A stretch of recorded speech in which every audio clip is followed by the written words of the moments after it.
Welcome to week 2 of The Power of Decision with Life Mastery Consultant Christi Corradi. First, we're going to start by setting the tone. You'll want to write down, let's start with something that you're grateful for. Move into that place of gratitude, something that you're grateful for. And then something that you've done that you're proud of, something that you're proud of that you've done. This is week 2 of The Power of Decision. And I was choosing to take this deeper dive into this work, that the stuff that comes up first, it's just like opening up a dam that's blocking the stream or the river. The first crud that comes out is all the dirty, mucky water. And that's what's going on. We have chosen. I know it feels like you didn't choose this, but what you did choose is the wellness that comes with it. And that's what, going this deeper work does. And believe me, trust me, I know that there's clear water, there's clarity to experience and love of life and love of freedom and joy, because it's each one of our nature. I wanted to share with you, as I was going to get on the phone here with you, that I was wanting to close down all my apps on my cell phone to save my battery, so I had enough time to do this call with you. And before I knew you could do that, my son one time opened up the double click on my button there and saw that he said, "You've got a zillion apps, no wonder your battery drains all the time," and blah, blah, blah, blah, blah. And so he showed me how you just slide the app off the top of the screen and it goes away. Well, this is still work. This is just like what we're doing here, that we have all these things, apps open, and we don't even know they're open or that they're running or that they're draining our battery. And so once we learn this work and this technique, we will be able to just slide them off the top and let them go, and then have more freedom and more energy for this work. So we are starting week 2 of The Power of Decision. This is the work of Raymond Charles Barker in the book, The Power of Decision. I love his step-by-step program to overcome indecision and live without failure. Are you in? I know several of you have really done the worksheet that I sent out to you, or a supplement, whatever we're calling it. And I can see that it's stirring things up, and that's a good thing, because I think sometimes we just don't know what apps are open. And I think, and I know, and I see that this is helping open those up. And trust me, it may feel like the darkness right now, but we are moving in through the gap and into the light, okay? And so in the book, The Power of Decision, today we're going to go through first indecision and then decision. And what do we know about indecision? I mean, indecision is a decision. It's really a decision, and then that's what shows up in our lives. That's the result that we get. Our mind and our emotion produces our results. It causes us to go into action, whatever that emotion and wherever our mind is paying attention to. It moves us into action, and then it creates our results. And if it's indecision, then that's the result that we get. And the action is often complacency, blame, and ultimately disappointment. So as Raymond Charles Barker says on the bottom of page 28, they seem powerless to break it. We're talking about failing and people, that people feel powerless to break the failing, but they can. They just don't know they can. See, it's an unseen habit, just like those apps that are open up on our phone that we don't even realize are open. And that's why we're exploring our thoughts that are running us this month. This isn't work we're going to stay in, because we are not focusing on the negative aspects that are running us, other than how we can bring them to the surface for healing and allow them to become our stepping stones to freedom. And so it's about paying attention as often as possible. He moves into this on page 29 that talks about asking for advice. And think of it, energy level of needing other people's advice, it is indecision. And if you think of the thermostat 1 to 100, and 100 being the most positive vibration, the freedom, the love, the expression, the great expression of life, and 0 being not. Think about always needing other people's advice and actually how much energy that uses and what that vibrational equivalency is. And then think about what is the thinking when we turn the volume up on that. And what happens when we turn the volume up on our frequency, our thinking, maybe you can feel it inside of you, as I mentioned this, that it actually turns up your self-confidence and your belief in yourself and knowing your true nature and your connection to divine. And it isn't easy to say that others don't have knowledge or ideas that can help reveal our true nature, but you have to think about the frequency from which you ask. Are you asking it out of disbelief in yourself or out of believing you're unworthy to be successful in and of your own right? I mean, it's probably become a habit without you even knowing it. Your goodness, your gift, your true nature is in you. On page 30, and some of you like to mark these things in your book, on page 30, he says, God made your mind for you to think your thoughts, not someone else's thoughts. What's the statistics on that? That 90% of our thoughts are recycled. Well, that means we're thinking other people's thoughts, right? Well, we're thinking our thoughts, but where did our thoughts come if they're recycled? God made your mind for you to think your thoughts, not someone else's thoughts. Now, original thinking doesn't come from another person, right? Because just in the act of them having the thought and then passing it on to you, it's no longer original. The universe is absolute and mathematical in its response. Just like I talked about last week, the blender. And you know what? This is the good news. As soon as we learn it, as soon as we know those apps are open on our phone, and that's what we're doing this month, then we can just slide them off and be done with them. On page 31, towards the bottom, it says, all of its laws and order is instantly available to you. Now, it is instantly available to you, but you have to know it, you have to understand it, and you have to remember that. Sometimes it's the remembering that all of these laws are made available to you, and they are for you. And so the first step is paying attention when something's up. What are the thoughts? That's why I had you write every day just to check in. What were your thoughts throughout the day? Maybe you didn't remember them through the day. That will be the next practice.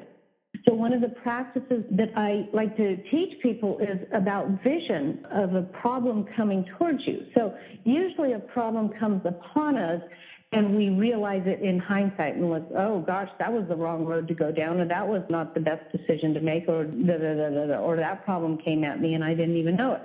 Kind of like being blindsided, but it's the vision is behind it. So right now, I have my hands held back behind my sight of vision. We don't see them coming, and then they just kind of come upon us, and then we see them.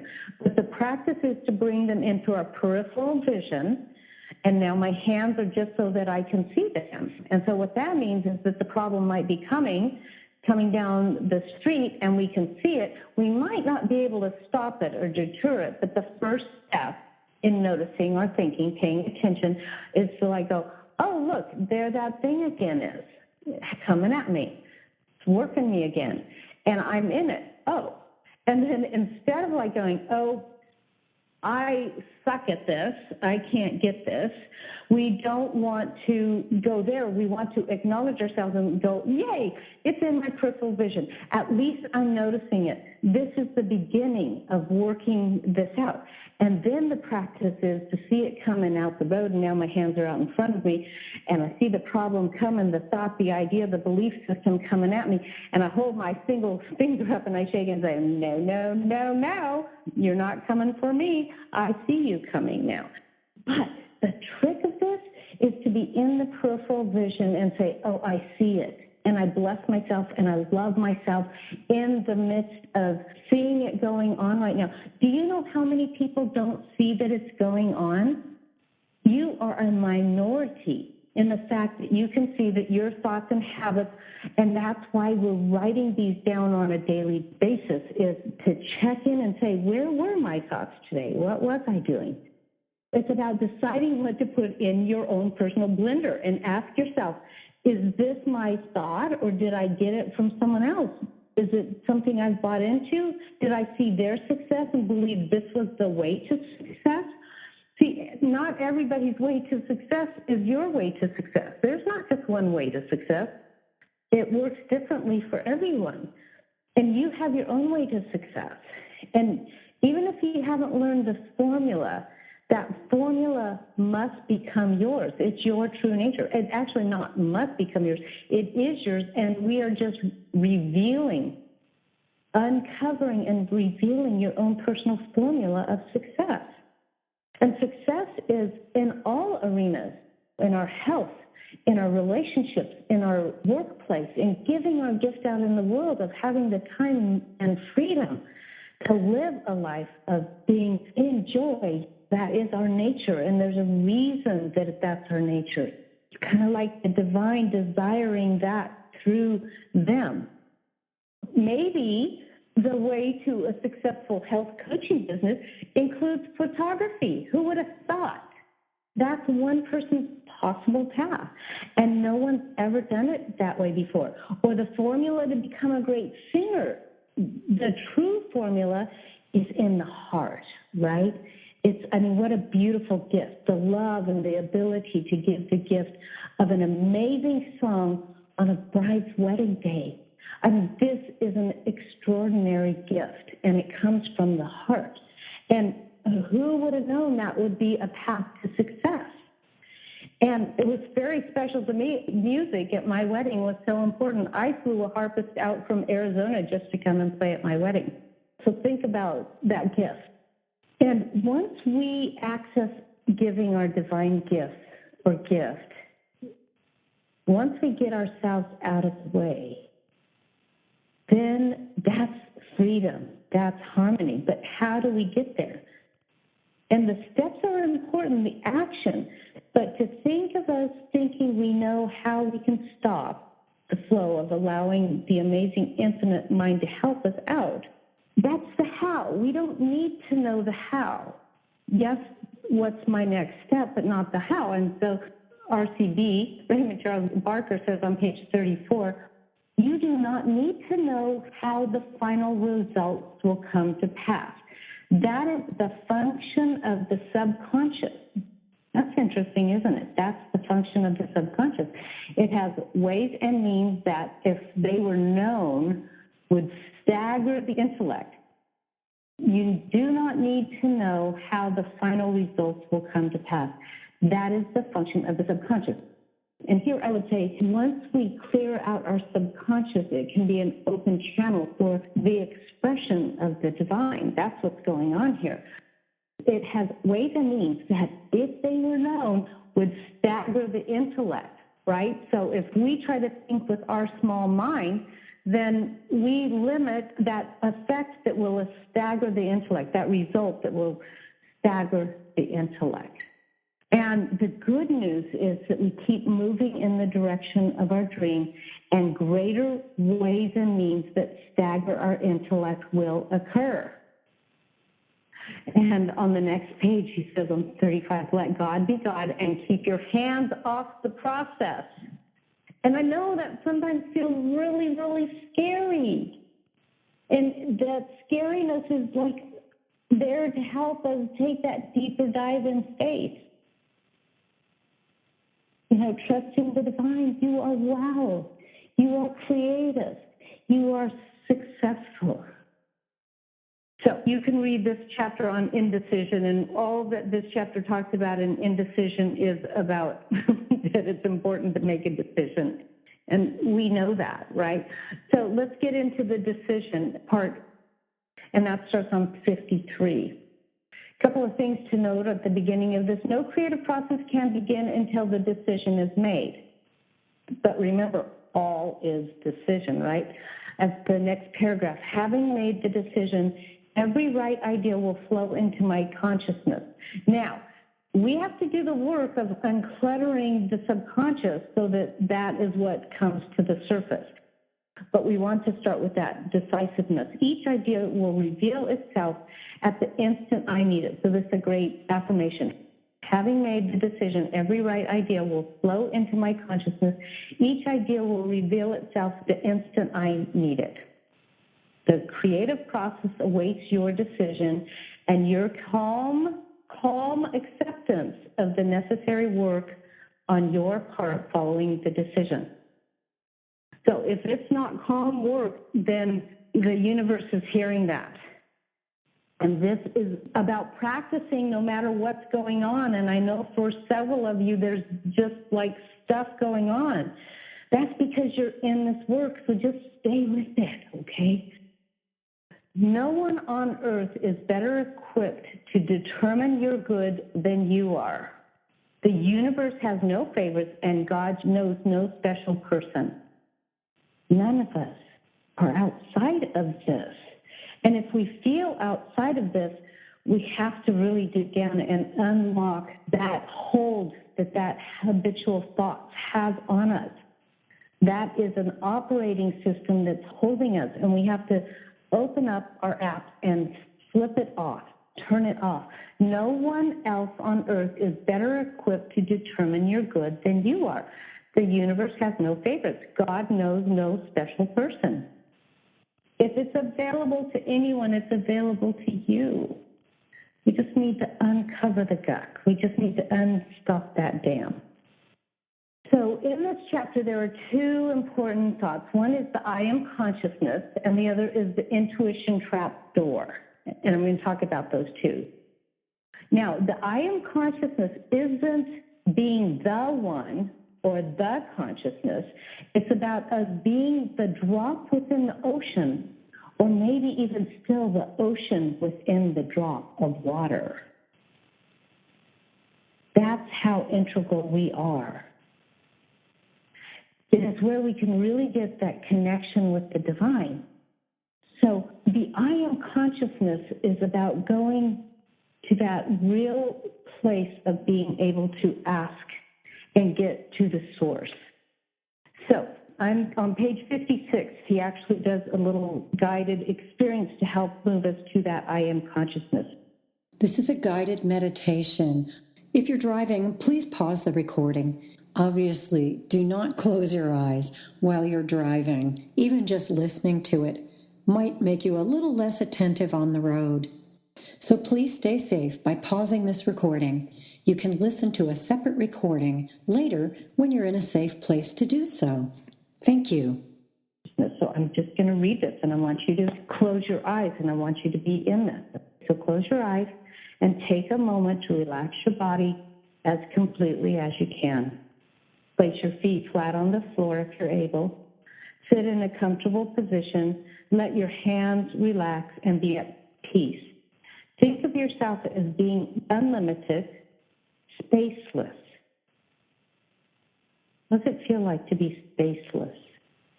You are aware of your body wherever your clothes bind you, or the chair makes itself aware, or the floor beneath your shoes seems certain, or bare feet. Think of your forehead, your nose, your ears, the backs of your hands. Can you tell where the skin is and space begins? Note the size of your face and see if you can sense where the skin is. Where is the bottom of your chin?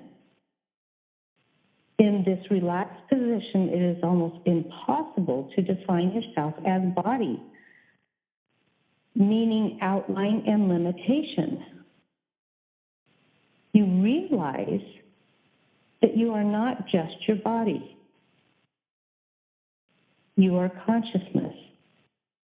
You are idea. You are creativity. You seem to extend into infinity. And they've done tests on this to see that we have this field that expands way beyond our physical body. You glimpse that you are an activity of thought and feeling moving through and participating in the continuum of mind.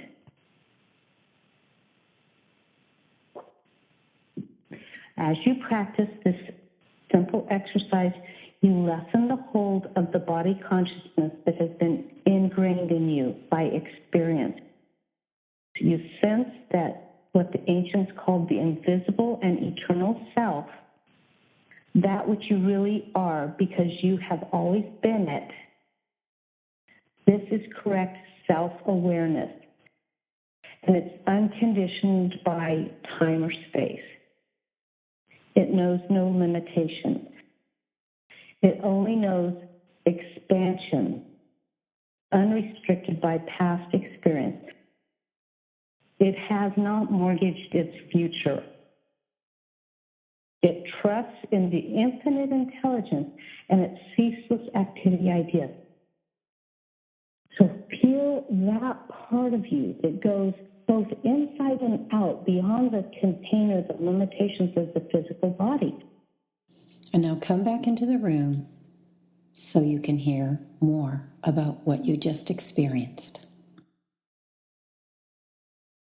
I mean, just think about when you have manifested an idea, right? It becomes real in the world. That idea, that result out in the world is you also out in the world. And the reason that this is important to understand this consciousness, this is where we want to go to ask the question, to allow ourselves to create those elegant questions. How can I have ease and joy and serve in the work that I love and get paid well for it? Now, if we ask that question out in the real world, kind of had an experience of that. My niece is here visiting, and she taught entrepreneur programs at Yale. And so I was telling her about how I love ideas. I love creating, and I love thinking up and creating. And, and it's just kind of almost like being a crow watching shiny objects, and like going, oh, over here and over here and over here. And in the traditional teaching that she teaches in, she said, well, you have to really choose one and focus on it. Do you know what happened when she said that? My whole body constricted, and it was like, if I have to live that way, it's not worth living. We have to let go of those old conventions.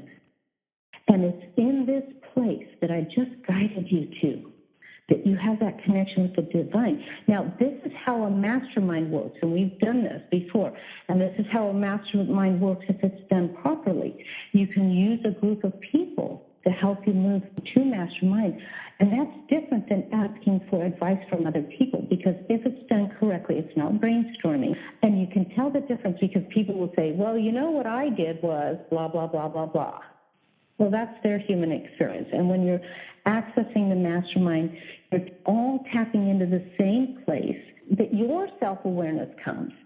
They're tapping into that same place, and so therefore they can access that place of your self-awareness through the mastermind. That's how it works. Okay, so you felt that. Hold on to that knowingness of how expansive and how connected you are to the divine. So page 62 is about the trapdoor of the intuition. Now, true intuition does not deal with getting, it deals with self-awareness.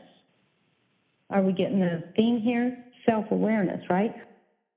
I'm going to drop down a paragraph or so, and it says, there is a trapdoor in your mind. When you open it by knowing yourself as I am consciousness, so that's just the process that we did, new perceptions enter your arena of thinking. Now, when I first started reading this, I thought, well, what's the trap door? Where are we getting trapped? How are we getting tricked? It felt like, but he's not talking about that. He's just talking more like the hidden trap door that we don't know is in the floorboards, but when we open it up, really the riches are there. So when you open that trap door by knowing the I am consciousness, moving into that place, new perceptions enter the arena of your thinking. And if new perceptions enter your thinking, what do you think happens? Manifestation. They are not perceptions of yourself as you are. They will not lead you to a greater accomplishment, though these will automatically follow. So they don't lead you there, but these greater accomplishments will follow because they're following the natural vibrational flow that's happening. They will lead you to a higher level of knowing where ideas are factual and things are not. Intuition is the process of self-awakening. So deciding the difference, and this is part of the work that we do when we work with feelings, facts, truth. We look at the fact, not the emotions on the fact, that belongs in the feeling, but the fact, but then we know that there is a greater truth. And so we decipher that, and that's part of using our intuition. It gives you a glimpse of a larger life, a greater mind, and a deeper reason for being. Intuition reveals what you always have been. There is an absolute divine wisdom. It's in motion right now. It is a motion. It is in motion. And what intuition is allowing all of those apps to drop away and to now install an app that allows us a direct channel, if you will, to that I am consciousness. Okay, page 74 and 75. 74 at the bottom. Your goal and your decisions regarding it are vital to you. Spiritual thinking is never now thinking, like thinking in the moment, right? Finished ideas are not creative, right? That's why I keep creating, because once I've finished an idea, it's not creative anymore, and I'm just a creative being, right? Unfinished business is life. Nature is never satisfied. It is always in competition with itself. It is seeking to bring to fruition something better than that which has been before. Nature is the naturalness of God. It is mind creating the new and the improved. All evolution is evidence of a progressive mind thinking in new terms of bringing forth improvement. This process in you, in fact, is what you are. Like, that's your function. You're almost like a manifestation machine. And why are you a manifestation machine? Because we are expressing the desire of the divine, bringing joy into the world and creativity and our gifts into the world. Okay, so that's this week's Power of Decision. Next week, I'm just going to touch base a little bit on the next 4 chapters. I invite you to go in depth in the one that is most related to you. Decide to be happy, decide to live richly, decide to be healthy, decide to be creative. And you can read all of them if you want. But that's what we're going to cover next week. But, of course, that's a ton of material. But we'll just bring the gist of it. But in the meantime, I really encourage you, and congratulations on those, whether you sent one in or several of the supplements. This is really great work. You're going to see how powerful this work is that you're doing.